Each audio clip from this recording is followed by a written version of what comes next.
Noi acum ne facem cunoștința. Eu sunt învățătorul de muzică a vostru astăzi, Igor Arcadievici. Sunt de raionul Nou Surița.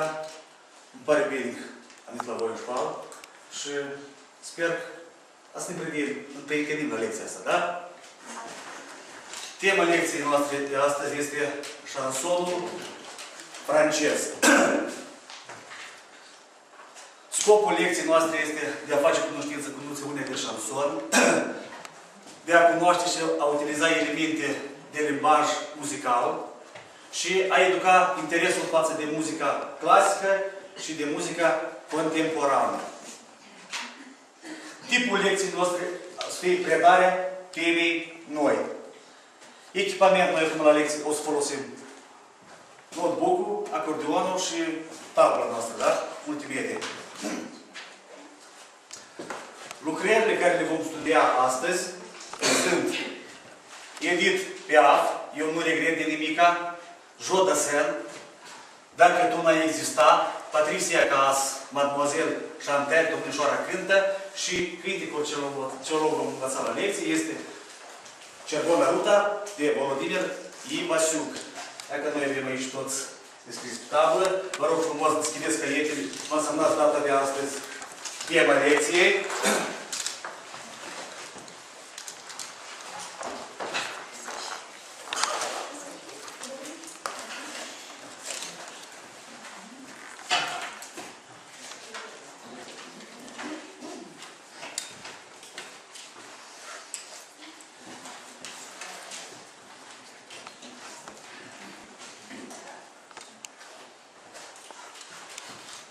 Am scris?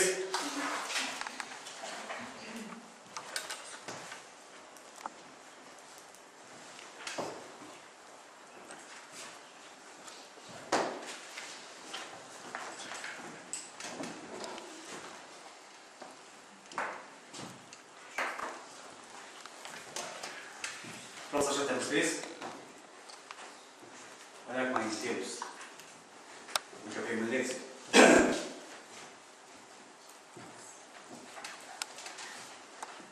Nu există om, care nu dorește să facă o excursie prin Paris.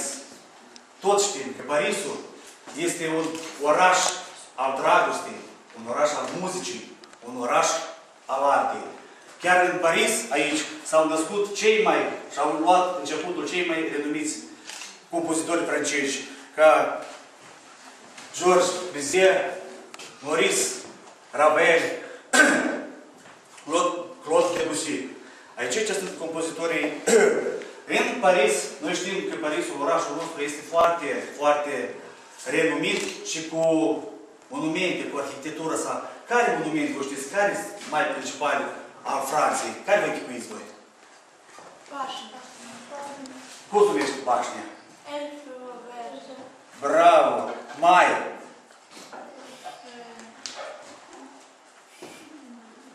Notre-Dame de Paris. Turnul Eiffel. Louvre. Acestea sunt cele mai renumite arhitecturi și renumite monumente din Franța. Dar noi astăzi ne oprim nu asupra arhitecturii, dar asupra muzicii. Și astăzi vom studia tema șansonul francez. Mai profundat în muzica franceză. Și muzica franceză a apărut, șansonul francez, estrada franceză, a apărut la sfârșitul secolului. Vă atrageți atenție că la sfârșit vom avea puțin testuri. A apărut la sfârșitul secolului XIX, începutul secolului XX. Muzica franceză, de a afla ce înseamnă noțiunea de șanson, o leac ne includem în micul dicționar al nostru. Iar că aici avem șanson, este cântec liric francez, cu genuri diferite, populare francez și estradă francez. Șansonier. Ce înseamnă șansonierul? Șansonierul este cântăreț care cântă șansonul, da? Cântăreț francez de estradă, care deseori este autorul, adică și autorul și compozitorul cântecului, da? Chiar și singur interpretează. Eu vă rog frumos asta, noțiunile acestea. Ce înseamnă șanson? Să aveți o leacă, închipuire. Vă însemnați în caiete. Șanson și vă dau...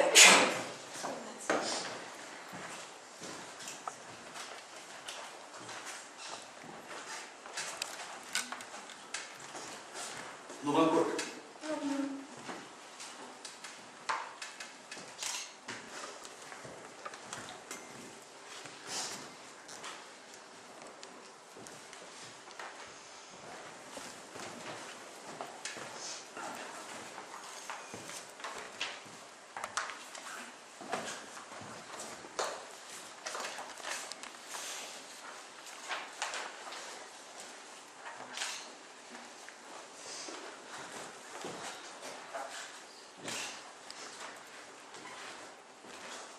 Am scris?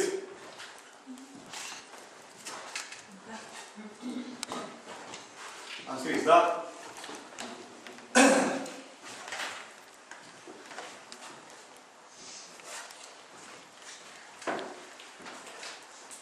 Clasa 7.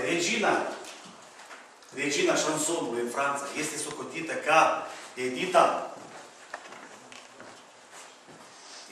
Piaf.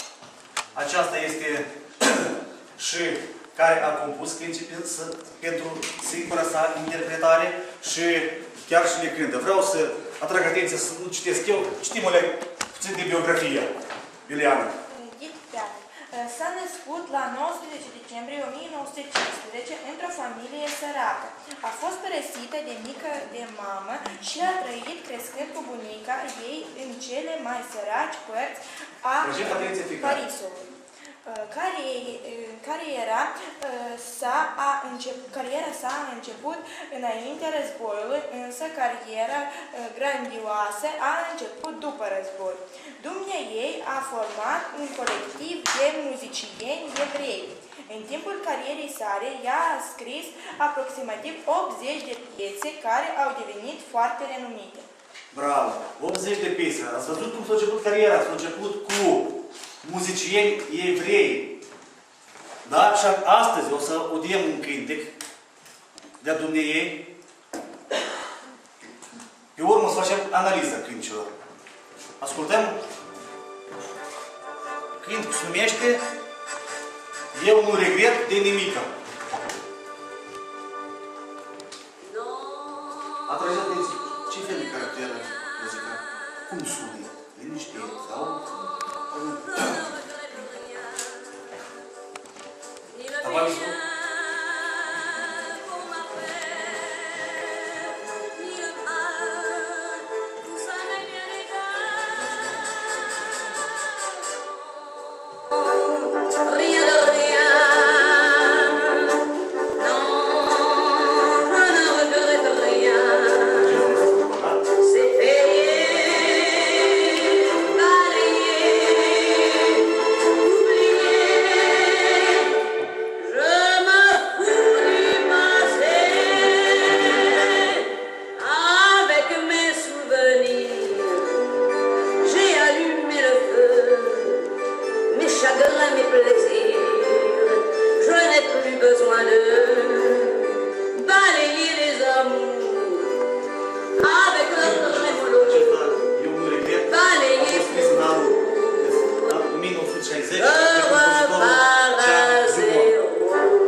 Pe scena olimpică anul 1961. Altul cântec ce o să audiem noi astăzi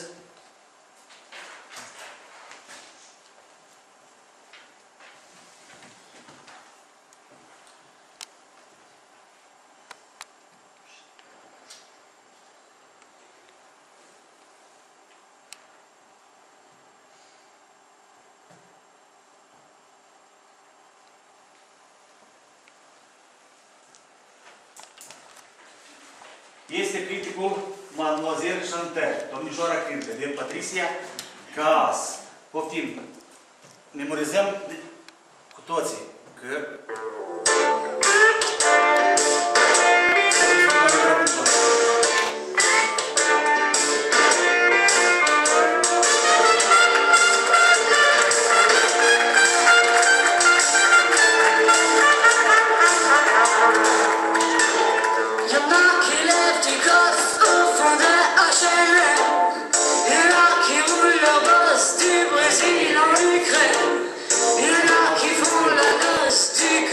donne l'air. Il y en a plein qui militent dans la rue avec tractivement. Il y en a qui ont pas fait de jouer les sex symboles. Il y en a qui vendent l'amour au fond de leur bagnole. Mademoiselle chante le blues. Soyez pas jaloux, mademoiselle Madeleine. Mademoiselle chante le blues.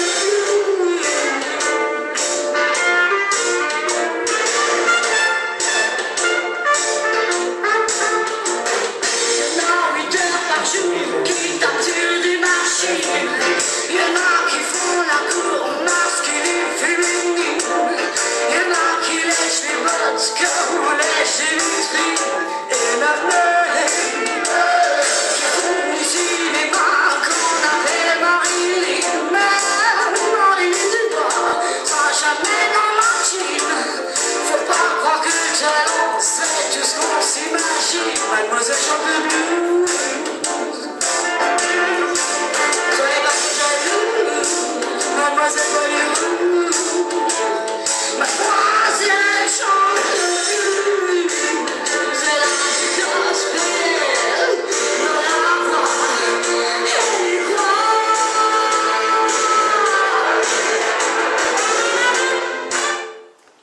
Asta este muzică. Poftim, cine citești din Patricia Cas, o leacă de biografie. Poftim.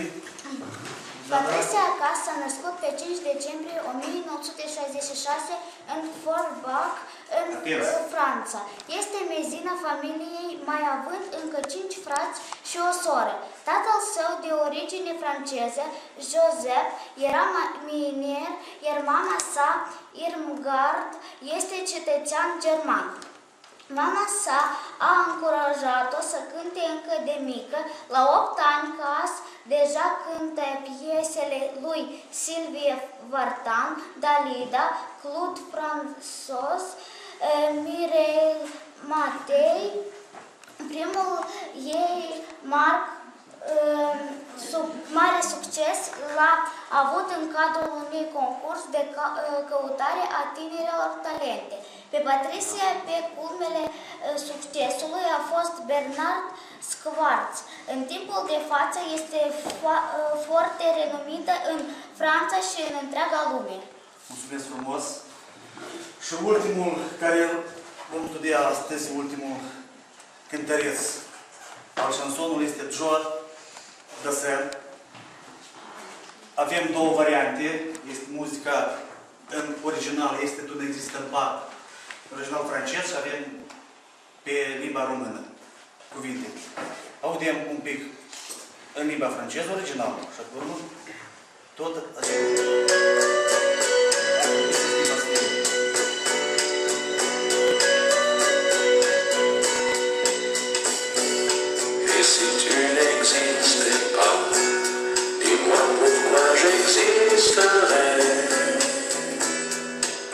pour traîner dans un monde sans toi, sans espoir et sans regret. Et si tu n'existais pas, j'essaierais d'inventer l'amour, comme un peintre qui voit sous ses doigts naître les couleurs du jour.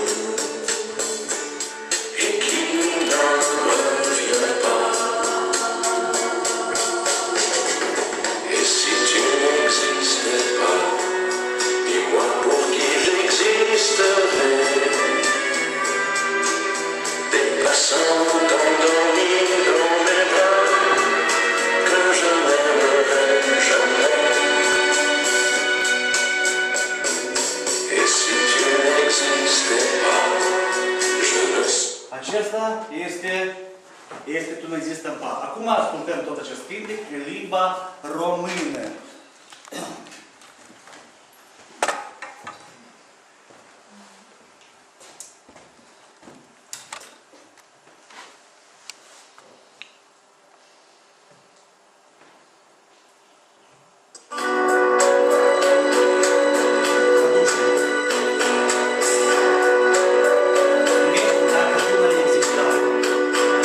Dacă tu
ascultat și limba franceză și acum să facem o mică analiză de toate din clipcele.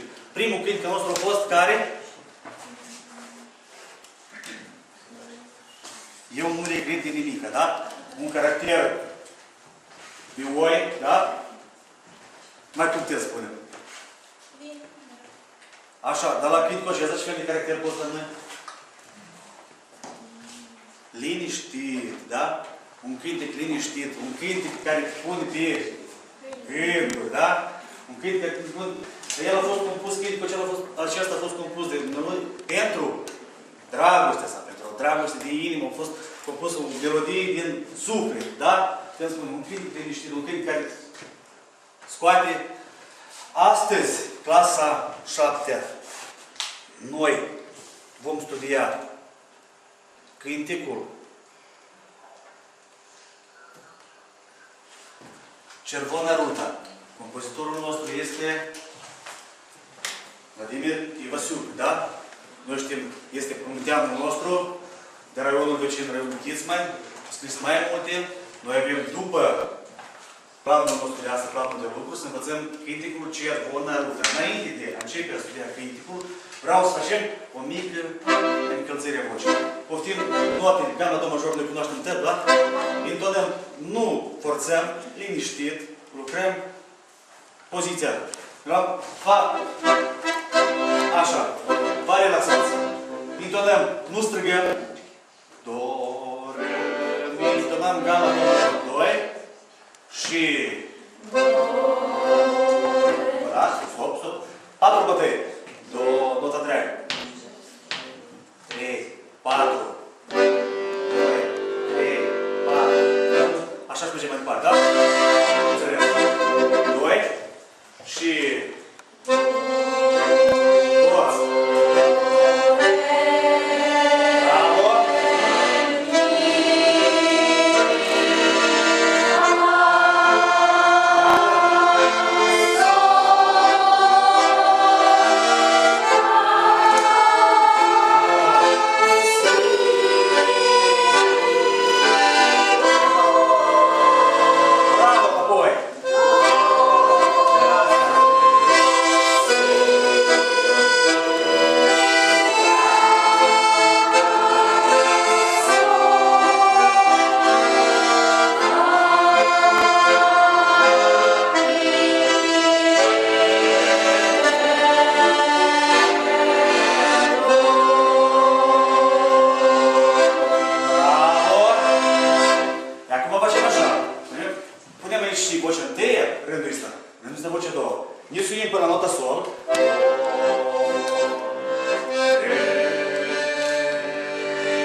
Vocea întâi rămâi la sol, vocea două vine apoi jos.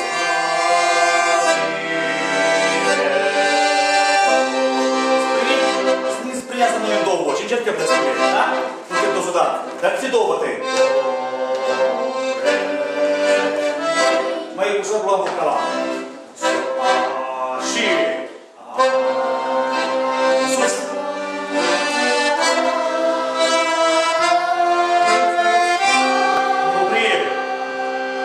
Respirație, ultima notă încă o dată. Rotație și... ultima notă, nu prima. Sol. Și... bravo, lec mai... nu te minți. Și... nu te minți, deodată.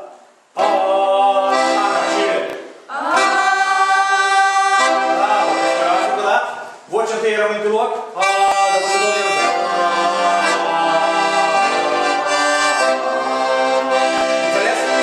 Și ataca.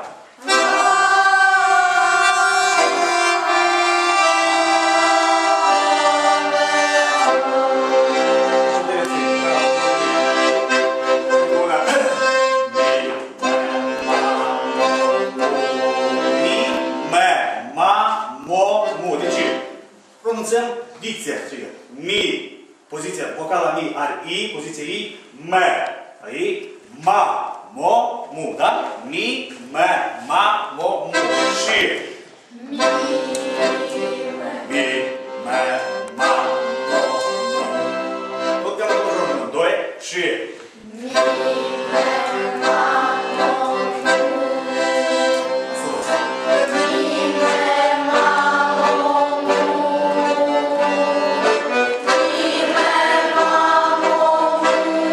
Mulțumesc frumos.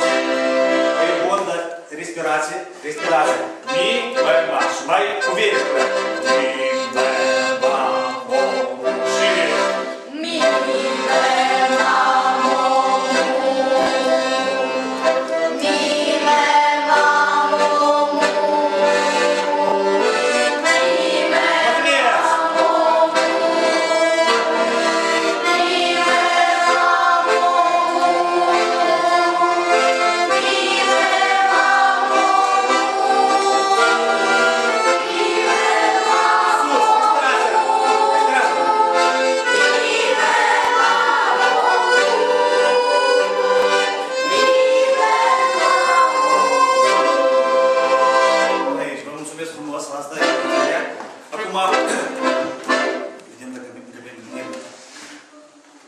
Audiem odată Cervona Ruta, timpul necunoscut, cântă, cine cânt nou?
Asta e melodia. Pintul e foarte cunoscut, dar este un pint foarte frumos din strada ucraineană care a apărut primul în strada ucraineană. Și acum încercăm să intonăm singur. Tot casa o dat, cuvintele apes la mine și...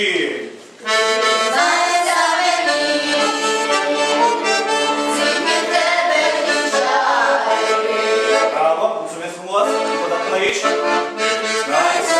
Stop, atenți la mine și... Mulțumesc frumos. Ia-mă cât rândul ăsta. Stai seama mie și...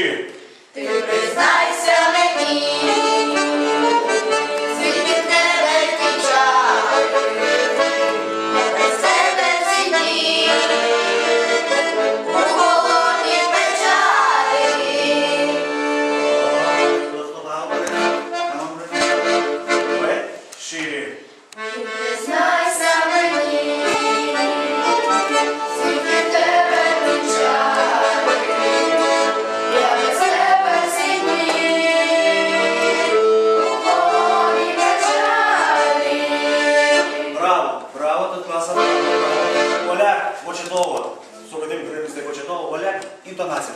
Respirația. La timp. Când se începe, când cu respirația. Te priznai să mie. Când ești doi, tot clasa. Și...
5 doritori, care vreți scris câte doi. Încercăm așa. Doriți? Încercăm. Prima strofa. Doi. Și... Trebuie să seamă Sfântul tebe te ceară, iar z tebe zidni, pokoi pečali, Bože dej sunisa, ničo zime šukala, sonce rudu znešla, i veče šukala. Bravo! Bravo! Mai departe, cine cât refrenul? Care mai sunt doritori? Care mai cât refrenul? Optim. Cervonul, doi. Și...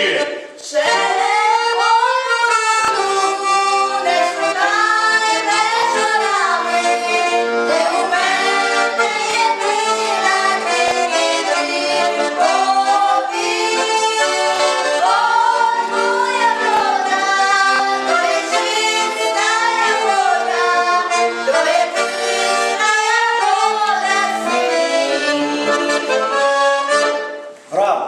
Bravo, bravo! Uitați așa. Și după cum am audiat varianta, noi putem să cântăm Cervonă Ruta pe două voci, da? Încercăm să învățăm. Vocea întâi, lăsăm în pași, cum am întâlnit. Cervonă, asta e. Vocea două, schimbăm pe lectură. Cervonă Ruta, veșcai, veșcai, pe umene din achilite, povir, voia rotă. Încercăm, Cervonă și...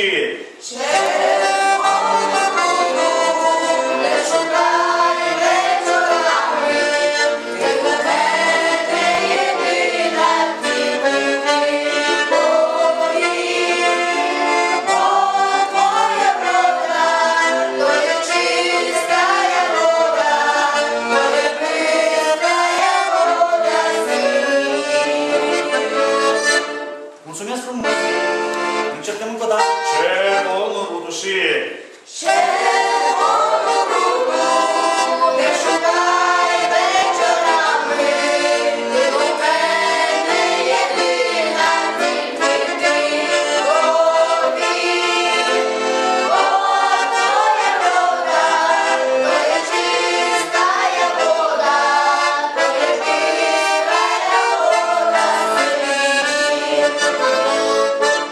Bravo! Încercăm să vin, vocea de sigur. Cervonul rudu și...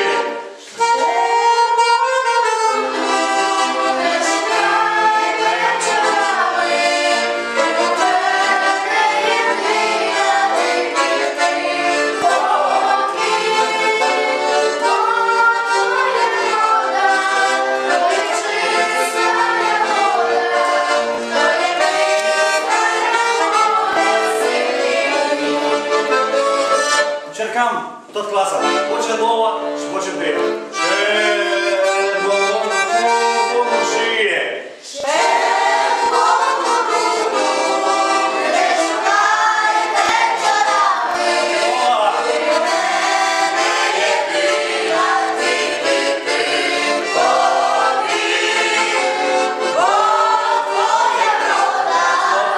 Vocea a doua. Oleg, ați v-ați sabacut la timp. Cervonul, nu strigăm. Cervonul și...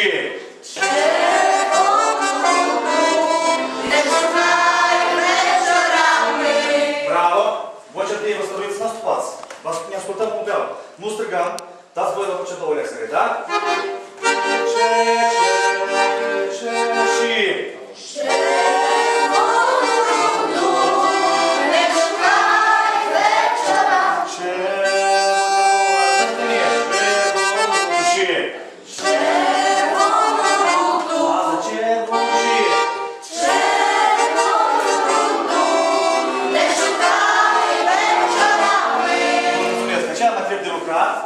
Noi acum ați vă dau instrumente. Ne stăruim să facem în timp treaba asta. Prima bătaie. Doamne, da? Adios. Fiți să dau tu prima, da? Alexandru. Da, la bărbatul, da? Toate timpul îl bălești, da? Turma ce bătaie. Da? Eu vă arăt. Poftim, să o fac. Încercăm să cântăm și să ne acompaniam sigur pe noi, da? Poate, așa să jos, dacă nu vrem.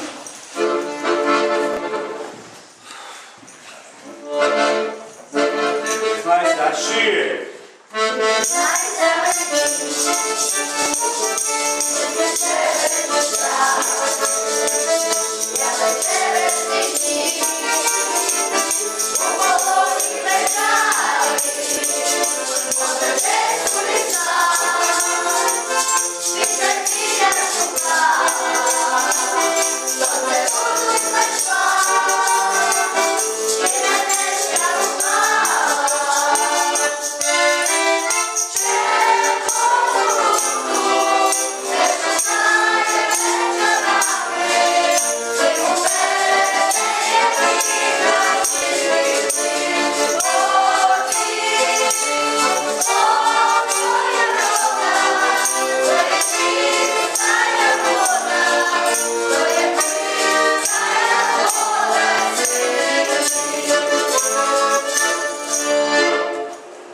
Lăsam instrumentele și acum am pregătit tot pentru tema noastră de astăzi.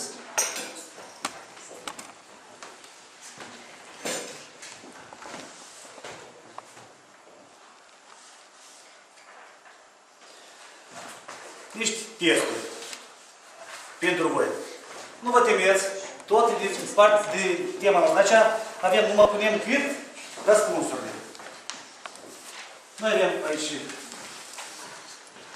3 variante, toate întrebările. Nu vă temeți și nu cunoșteți, puteți să întrebați. Nu mi strași, noi mai avem 10 minute. Vă dau 3 minute la gândit și facem testurile.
Luați așa că suntem gata? Ne așteptăm ulea.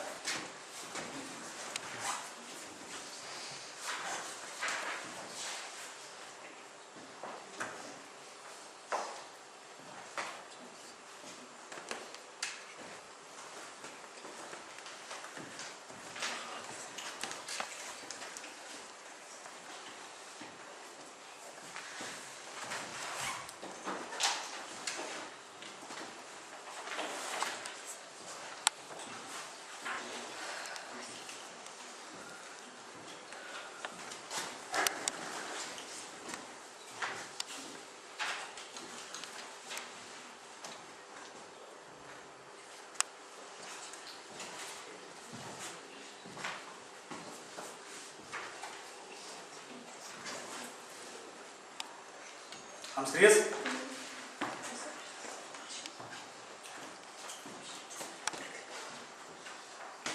Acum, atenți aici. Da. Corectați. Ce ați greșit?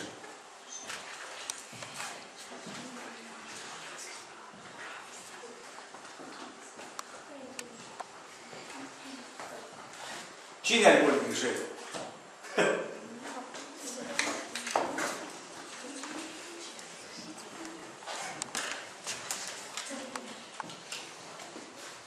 Cine are multe greșeli? Noi nu avem nimeni greșeli, da? Noi azi ne învățăm. Noi n-am greșit nimeni. Noi astăzi ne-am învățat și astăzi la lecții, clasa 7. Noi astăzi am vorbit despre tema noastră Ia ca așa, șansonul francez. Noi, ce înseamnă șansonul francez? Ce înseamnă șanson? Avem scris în caiet. Poftim, Ana. Cântec lire francez cu genuri diferite, popular și de stradă. Bravo. Șansonier. Arheol. În caiet e scris. Nu, da? Alina, poftim. Dar cine a scris în caiet? Ați fost tare teză că și bravo. Bravo. Șansonier. Ce înseamnă șansonier? Cine spune? Cântăreț francez. Și ia ca așa. Asta, tema noastră de astăzi a fost șanson. Am audiat teme cântece de alor. Edita. Pia. Patricia. Jo Daser. Da? Cântecul cel mai interpretat la lecție a fost cântecul Cervona Ruta. Compozitorul Volodimir Ivasiu. Ce părere de lecție s-a avut? Ce mai tare v-a fost interesant de lecția noastră, clasa 7? Ce mai mult v-a plăcut la lecția noastră de astăzi? Adică să ascultăm și să cântăm. Să ascultăm muzică. Bravo! Să ascultăm, dar de cântat v-a plăcut? Lecția de muzică noi trebuie să cântăm, da? Dar acum,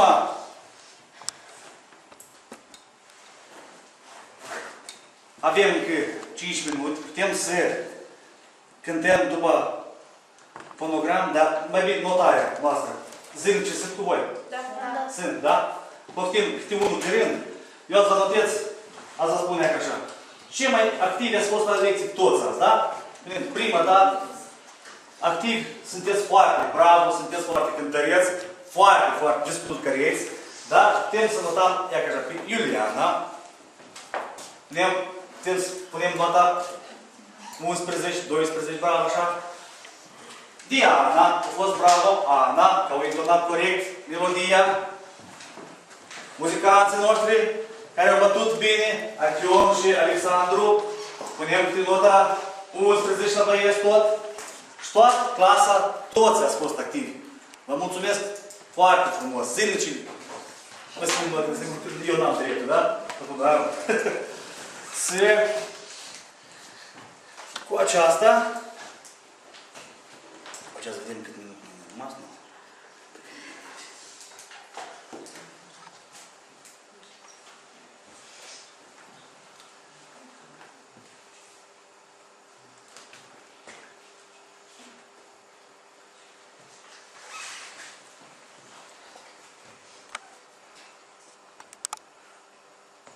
Despre muzicare.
Cu asta lecția noastră de astăzi se termină.